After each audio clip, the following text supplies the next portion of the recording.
Good evening, good afternoon. Once again, God bless each of you today as we get ready to delve into our announcements as well as to our Sunday school lesson. Let's go ahead, people, and get in here and see what we can gather today regarding this excellent, outstanding lesson that God has for us.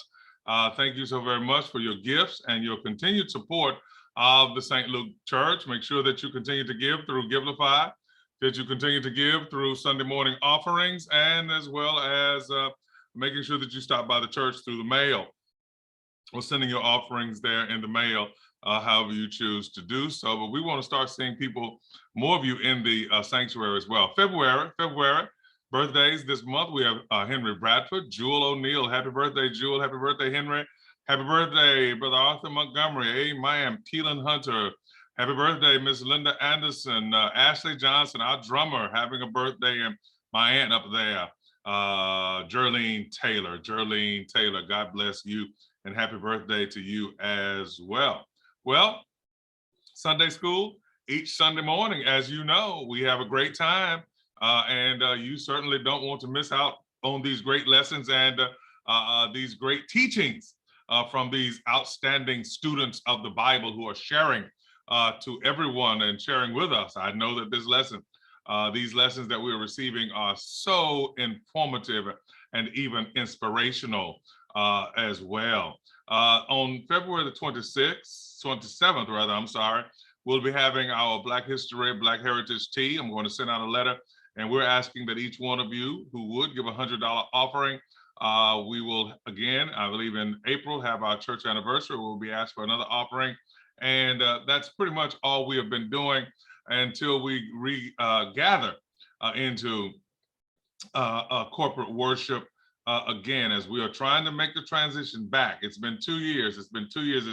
It seems like longer, and the time has really flown. However, we want to transition back into a form of healthy worship service, and we have already adapted our format, so you won't see much change in the worship service there. That's why we've gone back to the regular 11 o'clock hour. But on February the 27th, our African American history program that particular day. Make sure that you have your vaccine, that you have taken your booster. If you're able to do that, God bless you. Please make sure you do. In person and virtual worship tomorrow morning at 11 a.m. Tune in at 11. We'll be finished by, once again, by 11:55, 12 o'clock at the latest. God bless you on Super Bowl Sunday. Happy birthday there. God bless you.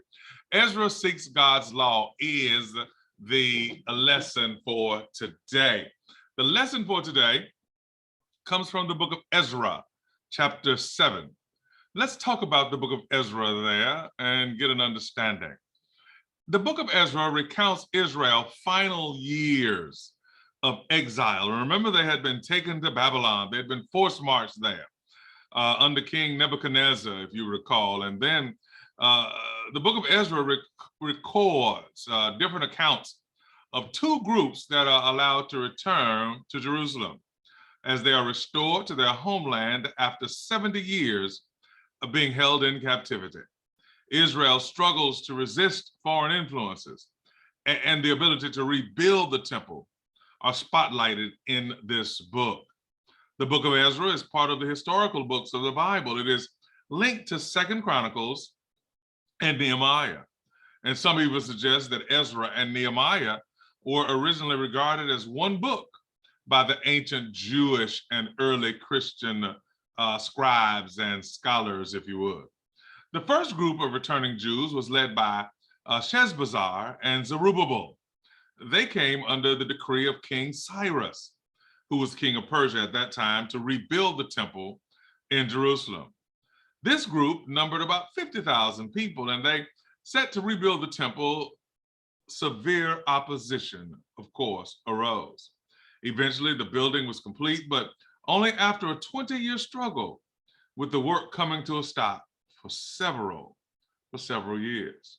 The second group that returned was sent by Artaxerxes under Ezra's leadership 60 years later. When Ezra arrived back in Jerusalem with another 2,000 men and their families, he discovered that God's people had compromised their faith by intermarrying with pagan neighbors. This practice had been forbidden because it tainted the pure covenant relationship they shared with God, and it placed the future of the nation in danger. And I don't want us to get intermarriage from a historical, biblical, ancient perspective with intermarriage in today's perspective. Now, there may be those who are of a conservative, if you would, mindset theologically, who take this edict literally, but at the same time, it's of course used by them in a different fashion. So I want us to understand that God is not suggesting and or saying that it is sinful for us to marry someone outside of our race, because what God is not saying here, he is not talking about race. He's talking about religious practices. Now, I'm not telling people that you shouldn't marry a Jew, that you should not marry a Muslim. That's not what we're suggesting. What we're saying then is that the levels of immorality that had taken place with those intermarriages, and we'll talk about that and teach that at a later time in depth. Deeply burdened and humbled, Ezra went to his knees, weeping and praying for the people. His prayer moved the Israelites to tears, and they confessed their sins unto God. Then Ezra led the people in renewing their covenant with God and separating from the pagans.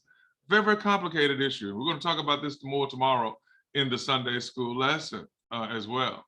Cyrus permits the first group of exiles led by Zerubbabel to return to their land and rebuild the temple. Then, that's in chapters 1 and 2. Rebuilding the temple in Ezra chapter 3. Opposition to the rebuilding in Ezra chapter 4. Renewal of the temple in Ezra chapters 5 and 6. The return of the exiles in Ezra chapters 7 and 8. And then Ezra and the people deal with the problem of mixed marriages in Ezra 9 and 10. Let's look at what the text says. Ezra. Now, the text actually in the lesson in your book begins at verse 1. However, I skipped those verses because all it is giving you the genealogy of Ezra. And the key is that it shows that Ezra traces his lineage back to Aaron, who is Moses' brother, who is the chief priest, and he is of the lineage of Aaron. And he was ready scribe, meaning he was prepared in the law of Moses, knowledgeable. Yes, ready, prepared, knowledgeable, knew the law, which the Lord God of Israel had given.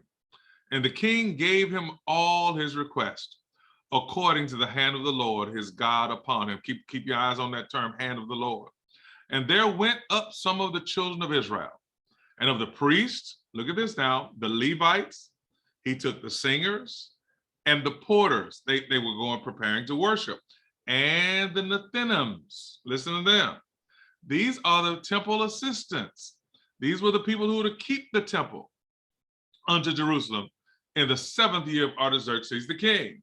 And he came to Jerusalem in the 5th month, which was in the 7th year of the king. For on the first day of the 1st month, he began to go from Babylon.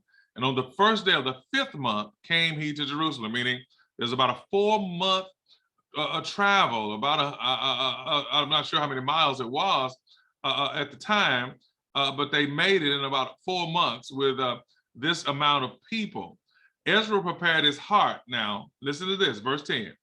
Ezra had prepared his heart to seek the law of the Lord, to do it, to teach it. Listen now, 3 steps to this. Seek the law. But look at what it says. He knew it already. Verse 6 tells us that. Is that correct? And then not only, so he wants a deeper knowledge of the law, then he wants to do it, and then he wants to teach others the statutes and the judgment. Get it? Share it? Get it? I'm sorry. Practice it, and then do it.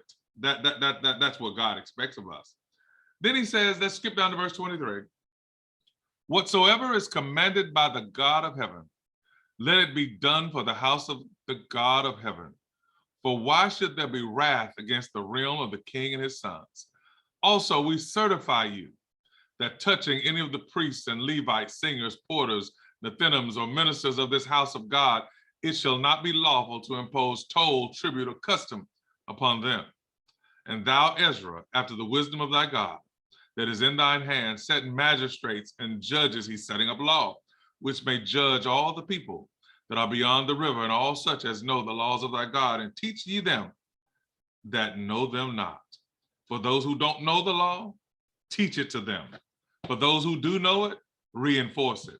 And whosoever will not do the law of thy God and the law of the king, let judgment be executed speedily upon them, whether it be unto death, or to exile, banishment, or to confiscation of their goods, or even to imprisonment. Well, we don't imprison people these days for not doing what God said in the sense of that which is not codified as criminal. But Ezra is laying down the law that says that if you do this, you will receive your punishment.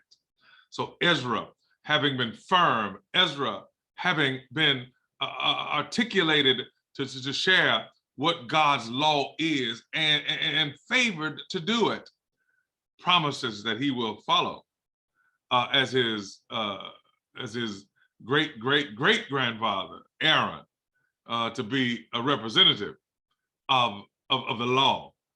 Listen to what he says. He says he must first seek it, then he must do it, and then teach it then to others. Let's see what Psalm 19 says about this. Let's talk about God's law. This lesson says Israel seeks God's law. Ezra seeks God's law. Well, the law of the Lord, it is perfect and refreshes the soul. When we do God's word, it renews us. The statutes, listen, trustworthy, making the wise simple. The precepts of the Lord are right, giving joy to the heart. The commands of the Lord are radiant, giving light to the eyes. The fear of the Lord is pure, meaning it endures forever. The decrees of the Lord are firm, and they are all righteous. Now, look at the law of the Lord. Perfect, trustworthy, right, radiant, pure, and firm. But not only are they representative, but look at what they do. Because it's perfect, it refreshes the soul. Because I can trust it, it makes the wise simple. Because it is right, it gives joy to my heart. Because it is radiant, it brings light to my eyes. Because it is pure, it endures forever. And because it is firm, it is also righteous. Tune in tomorrow morning for the Sunday school lesson as it will be shared. Yes, you have the information, you have the code, so that it can be shared to you more in depth. But tomorrow morning, make sure that you tune in tomorrow. Make sure that you tune in to our broadcast on Facebook and YouTube. I'm going to preach this sermon that I enjoy preaching. It's from Psalm chapter 73, verse 17. Until I went into the sanctuary of God, then I understood their end. Yes, in honor of Black History Month, I'm going to talk about they let us go to church. I can't wait. I can't wait to preach this sermon. They let us go to church. God bless you and God keep you, certainly is my prayer. And I hope to see you in person tomorrow morning, or make sure that you're on our live broadcast. God bless each of you. Thank you so kindly.